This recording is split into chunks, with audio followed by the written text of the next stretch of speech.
আজকের শো ছিল একদমই বাকওয়াস, একদমই টাইম ওয়েস্টিং শো ছিল আজকের স্ম্যাকডাউন। মানে ভাই অবাক লাগে। আগামীকাল ব্যাড ব্লাড, যেখানে হবে Roman Reigns Cody Rhodes versus ব্লাডেনের মধ্যে ম্যাচ। বাট আজকে তার একদিন আগে কী হয়েছে? কিচ্ছু হয়নি। না রোমান রিংস, না কোডি, না সোলো, না জেকব, এদের মধ্যে কোনো প্রকার বল বা কিচ্ছু হয়নি। পুরোপুরি ফ্ল্যাট শো ছিল আজকে। আপনাদের সময় বেশি থাকলে আপনারা দেখতে পারেন। আমার তখন মনে হচ্ছে ভাই কেন যে শোটি দেখলাম, 2 ঘন্টা ওয়েস্ট করলাম আমার। পুরোপুরি বোরিং, পুরোপুরি একদমই মানে ঘাটিয়া টাইপের আর কি। তো যাই হোক, যেহেতু দেখে ফেলেছি সেহেতু আর কি আর করবো, রিভিউটা করতে সংক্ষিপ্তভাবে। তো কী হলো আজকে স্ম্যাকডাউনে দেখবো আজকের এই ভিডিওতে। কি আর দেখবো, শুরু করছি আজকের এই ভিডিও। শুরুতে আজকে রিংয়ে আসেন দ্য ফিনোমেনাল এজে স্টাইলস।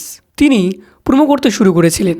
তিনি অডিয়েন্সকে বলতে শুরু করেন যে স্ম্যাকডাউন এখনও রয়েছে একটি বাড়ি যেটা বিল্ড করেছে এজে স্টাইলস। তখন থিম সং প্লে হয় কারমেলো হেইসের। তো এখানে কারমেলো হেইস এবং এজে স্টাইলস একে অপরের সঙ্গে রোস্ট করতে শুরু করেছিলেন। কিন্তু অ্যাট দি এন্ড এজে স্টাইলস বলেন যে আমিও রিং এয়ারে আছি, তুমিও রিং এয়ারে আছো, তাহলে চলো একটি ম্যাচ খেলা যাক। বাট কারমেলো হেইস বলেন যে না, এবং এরপর তিনি রিং ছেড়ে চলে যেতে শুরু করেছিলেন।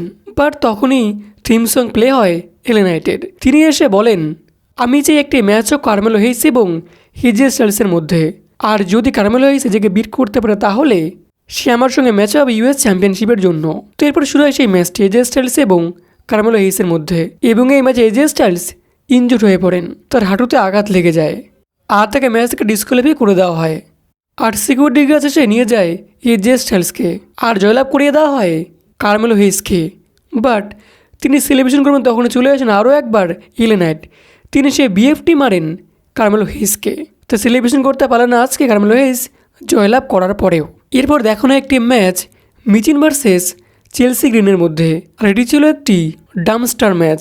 মানে এই ম্যাচের নিয়ম ছিল রেসলার তার বিরোধীকে একটি বাক্সতে ফেলে দিয়ে বাক্সের ঢাকনা বন্ধ করতে হবে। মানে সবচেয়ে গুরুত্বপূর্ণ কথা, আমাদের এই ম্যাচটি ছিল আজকের বেস্ট ম্যাচ।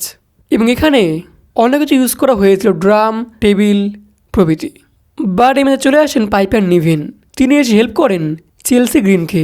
বাট কোনো লাভ হয়নি বন্ধুরা। অ্যাট দি এন্ড মিচিন এই ম্যাচে একটি পাওয়ারবম্ব দেন চেলসি গ্রিনকে একদম ওই বাক্সের ওপরে, এবং টেবিল ভেঙে দুজনেই বাক্সের ভিতরে পড়ে যান। এবং এরপরে সেখান থেকে বেরিয়ে আসেন আগে মিচিন, এবং তিনি সেখান থেকে বেরিয়ে এসে বাক্সের ঢাকনাটি বন্ধ করে দেন আর জয়লাভ করেন আজকে এই ম্যাচে মিচিন।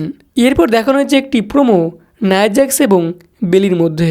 এবং এই প্রোমোতে বেলি নায়া জ্যাক্সকে বলেছিলেন তোমাকে এখন মাত্র 2 জনে বিট করতে পারবে। প্রথমজন হচ্ছে আমি, আর দ্বিতীয়জন হচ্ছে তোমার বন্ধু টিফনি স্টেটন। সে যে কোনো সময় money in the bank cash in করে তোমাকে বিট করতে পারে। এরপর একটি ব্রল শুরু হয়ে যায় এদের মধ্যে, এবং এই ব্রলে মানি ইন দ্য ব্যাংকে অ্যাটাক করেন বেলি নায়া জ্যাক্সের ওপরে। আর অ্যাট দি এন্ড একটি নি মারেন বেলি, এবং সর্বশেষ রিংয়ে পড়ে থাকেন নায়া জ্যাক্স এবং বেলি তার উপরে তার সেই চ্যাম্পিয়নশিপ বেল্টটি রেখে দিয়ে চলে যান রিং ছেড়ে। এরপর দেখানো যে একটি সিঙ্গলস ম্যাচ টিফিনি ভার্সেস নাওমির মধ্যে, এবং এই ম্যাচে মুনসল মিস করেন দুজনেই। আর অ্যাট দি এন্ড এখানে আজকে রোল আপ করে হারিয়ে দিয়েছে টিফিনিকে নাওমি। এরপরে আসে আজকে আমাদের মেন ইভেন্ট ম্যাচ, আমাদের Bloodline versus DIY versus Street প্রফিটসের মধ্যে একটি triple threat match world tag team চ্যাম্পিয়নশিপের জন্য। আর এটি ছিল একটি ল্যাডার ম্যাচ। বাট এই ম্যাচে 2 টিম একসঙ্গে মিশে অ্যাটাক করতে শুরু করেন ব্লাড লাইনের ওপরে, মানে টামাটোঙ্গা এবং টুঙ্গালোয়াদের ওপরে। প্রথমে টাঙ্গালোয়াকে একটি টেবিলে শুয়ে দেওয়া হয় এবং তারপর তার উপরে জাম্প করা হয়।